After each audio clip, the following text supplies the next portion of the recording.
那今天的确很精彩哦。那我们是不是花点时间？大家有没有问题呢？这个我补充一下哈，就是说，因为今天是第一堂课，所以我们会讲一些比较概论方面的。那下一次来的话，我们就实际的进入第一课的那个第一章的概论逐渐的进入哈，以后再来就是逐步的要深入。文思把那个佛法法义的这些先文思有正知正见之后，那我们再来就是要进入实修实证。谢经理他也跟我提到，就是说可以的话，我们大概上2个月左右，我们就有来一个那个实修的这个课程。那这看大家的需要，可以最好是这样，因为我们有文思之后，然后进入实修，然后有一些体悟之后，然后再来文思，那个深度又不一样。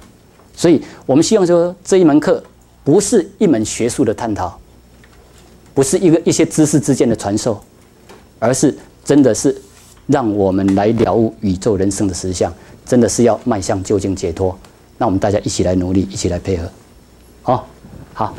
那以后上课的时候哈，大家有问题的时候，你当场就要提出来问，你不了解的地方，对法义不了解，或是你上课有听不懂的地方，你要提出来问，那这样的话，大家一起来探讨，把种种的疑解一的厘清澄清，所以。佛教佛陀从来不是要我们去迷信，我怎么跟你们讲，你们就怎么信，你们就只要信就好，不是这样的，他都是让我们去存疑、去求证。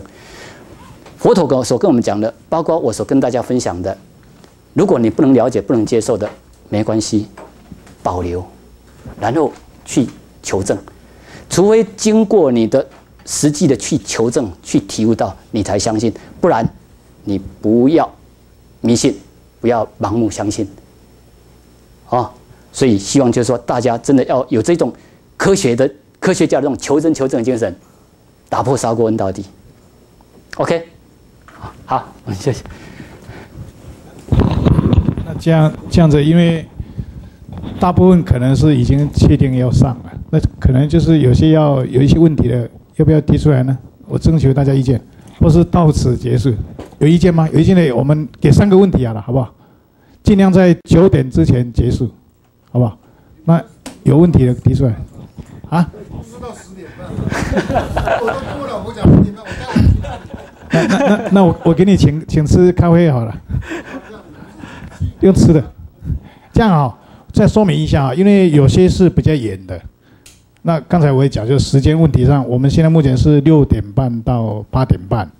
那也有一些同仁的亲友，就是希望说能够6点4列了我征求大家意见了可能有些是比较严的，重点的同仁大概没有问题，甚至有人说要6点，但是有些比较严的，我们是不是大家互相包容一下？怎么样？6点半继续吗？还是说到6点，或是6点15？6点半还是6点半好了，去吃个饭，这个散步，这个实际去禅修一下嘛。像我们这个9点那个，现在算很客气的。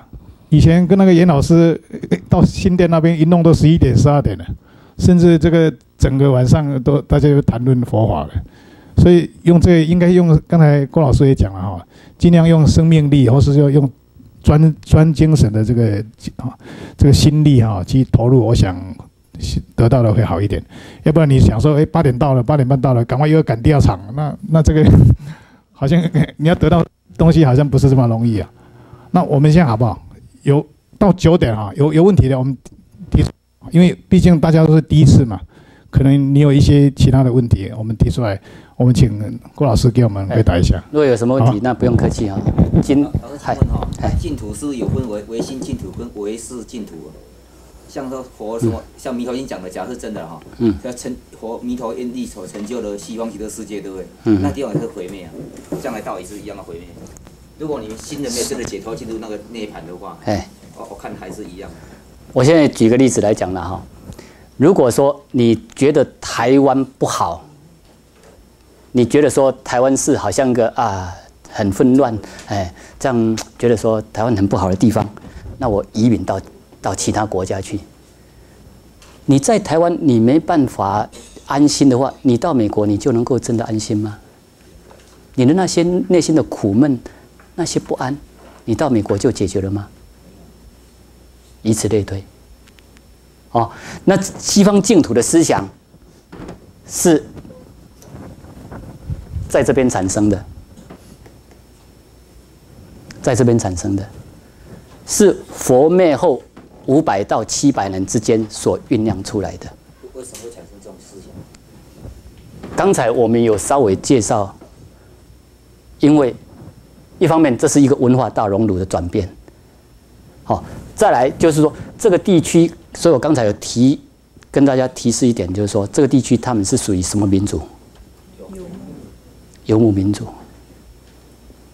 游牧民族，他们心灵的空虚以及飘忽不定，他们需要一些简便的方法，以及一些能够保佑保护他们的那种神存在，包括说，因为他们这一生好像就是飘忽不定，觉得让没办法真的让他们安定下来，然后他们也寄望来生能够有更好的，所以佛教的这些化俗的法师，这叫做化俗了那个。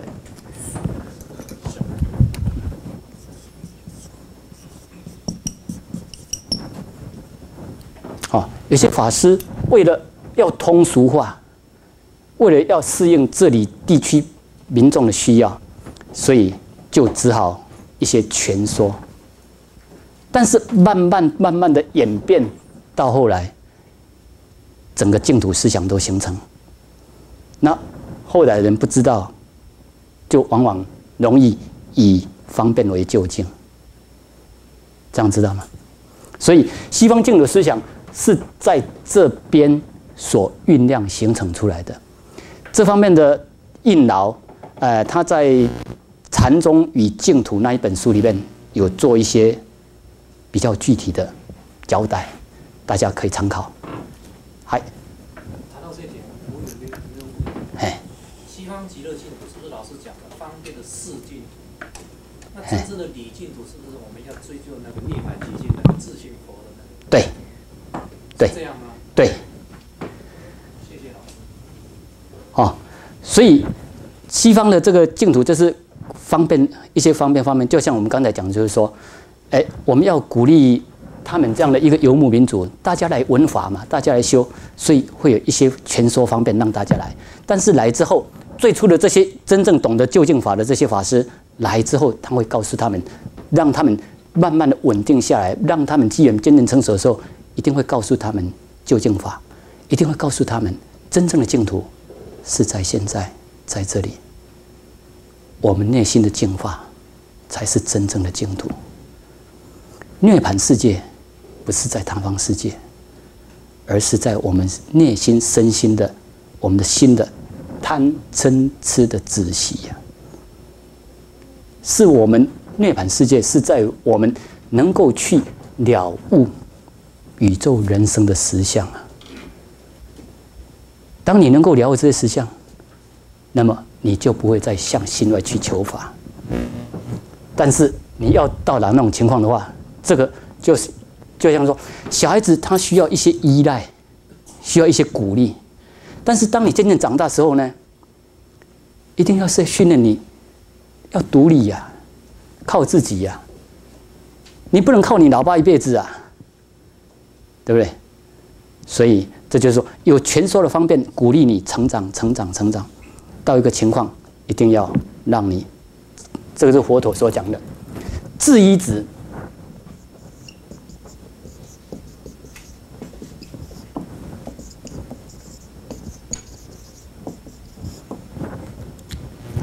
你一定要回到自己的身心的净化，要回来。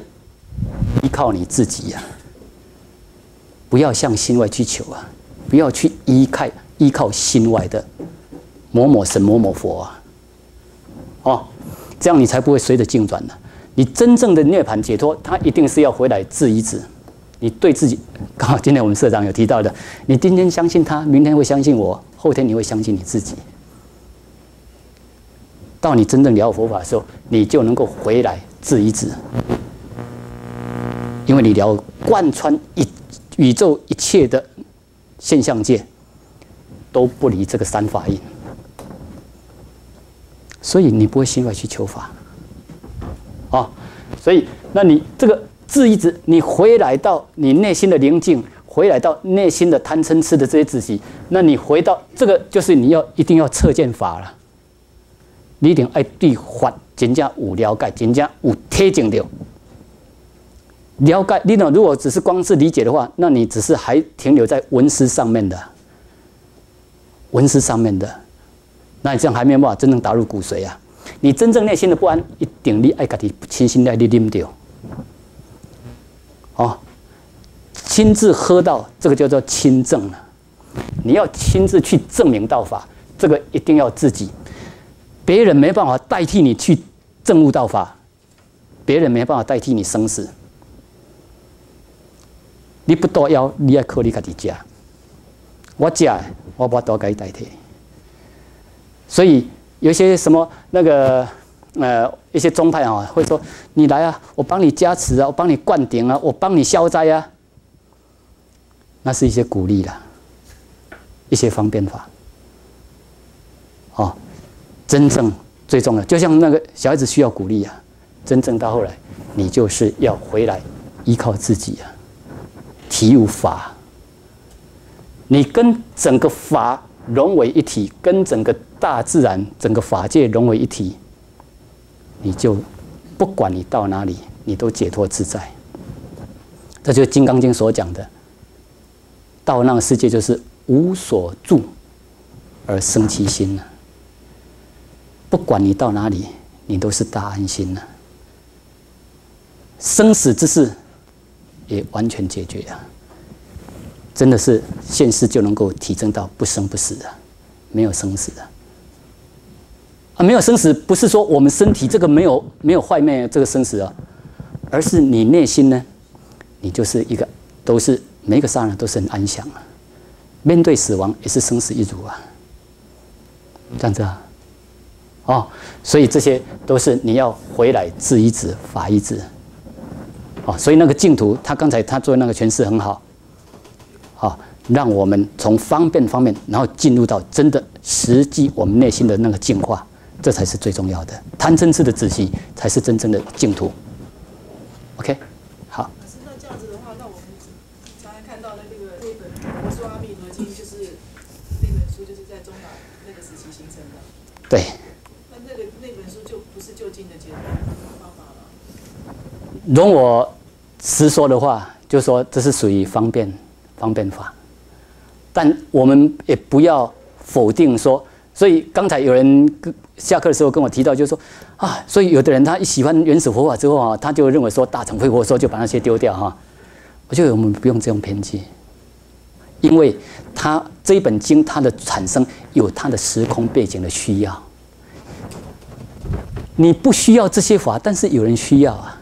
那照这么说，就是一些法师他们也是知道那个不是究竟法，为什么都弘扬？是不是我们台湾现在的？不一定知道。这样子啊？不一定。我们台湾现在的佛学程度，就是在你刚刚说的，就是在那个被骗的那种程度。我没有讲被哄被骗啦，没有用到这样的词句啦。就是说，我们对一些实相、对一些历史方面的演变流变。没有弄清楚，很多他也不是故意的，所以这个我们可以体谅，可以包容。如果你弄清这整个流变，知道说什么是究竟的话，你可以包容所有的方便法，因为它有它的那种存在的那种需要背景，它可以帮助不少众生。老师，关于这个问题我提出一点浅见。阿弥陀经可能就是一种让我们众生不要退转，一种方便。它就是一种就是一种鼓励嘛，一种鼓励，让你渐渐产生有信心这样嘛。所以它有很多的方便，可以让你慢慢的进来嘛。当你渐渐的有信心之后，然后再告诉你，就像说我们如果是小孩子的话父母亲都会不断的用各种方面的鼓励，但是你渐渐长大的时候，就像说你在国小当老师的面对国小的小孩，教育的方式跟面对大学生的教育的方式，跟面对研究所、博士班教育方式，会不会一样？大家都很清楚不一样。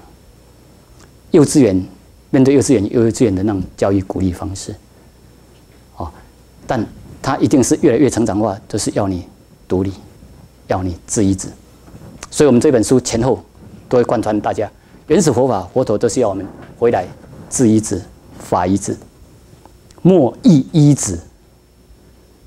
后面还有一句话：莫意依止，不要心外去求法。但是在这个成长的过程，那是很正常需要的，所以它有可以协助我们成长，可以像刚才他也讲，就是说让你不退转，不退转，事实上就是说让你渐渐的产生那一份的道心了，那一份信心了。但是那一份道心信心，就是要让你回来，因为你到极乐世界去，还是要听闻这些啦。阿弥陀佛还是跟你开示的，就是37道品啦，对不对？那37道品就是后来还是要你告诉你要其实要去体证三法印、四圣谛，要回来自依止、法依止啦。那我们现在不必等到来世，不必等到未来，我们现在就可以开始听闻原始佛法的这些，我们现在就可以实修实证。我们所有的不安，所有人的苦，都是来自于我们不了解三法印，不了解我们身心内外宇宙人生的实相，所以我们会被很多的幻象，就像刚才那个稻草人啊，会被那个幻象吓住了。所以在大乘里面有一句话，就是说：梦里明明有六趣，再来呢？对，醒后空空无大千。当你真正觉醒，当你真正透视宇宙人生的实相，你到哪里都是心安，因为你不会被那个幻象迷住了。好，来，请问。这个慈悲喜舍的这个善根发相跟这个如如不动，这里面有什么层次上的差别？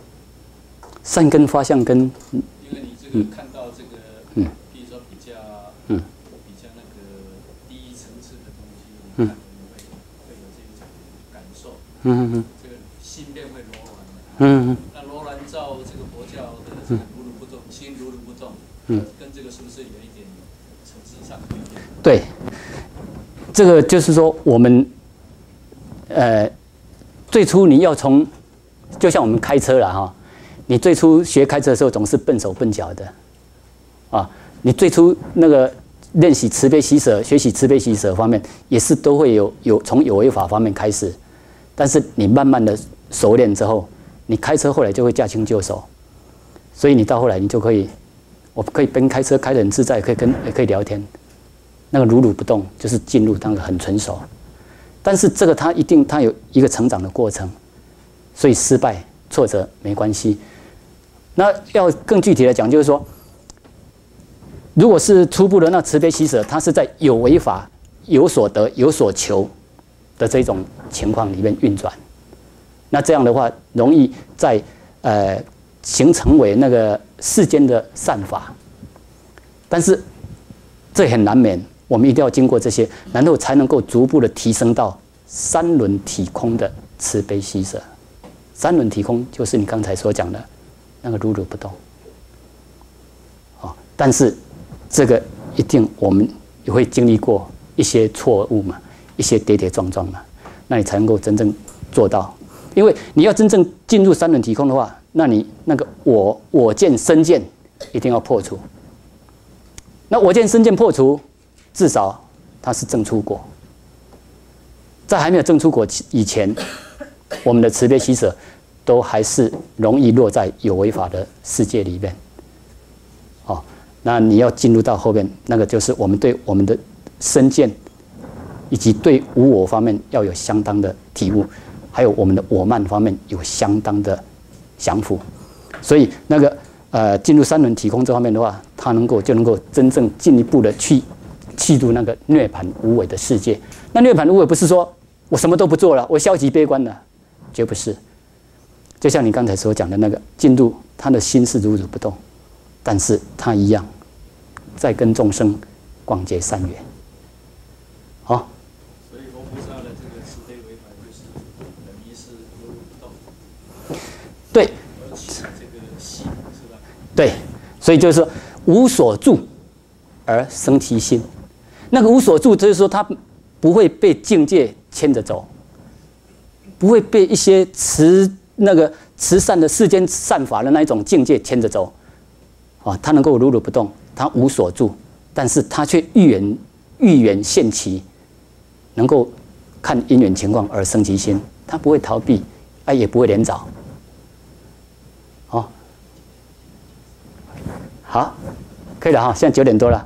好吧，那以后上课的时候有问题，大家可以提出来，以及下课的时候有问题也可以提出来哈。好，谢谢大家啊，谢谢大家有这个因缘。下一次再欢迎大家继续亲友同仁都欢迎，只要我们这个融入得下，我们都欢迎。谢谢大家，6点半啊，下个礼拜一见，再见。好，谢谢大家，谢谢。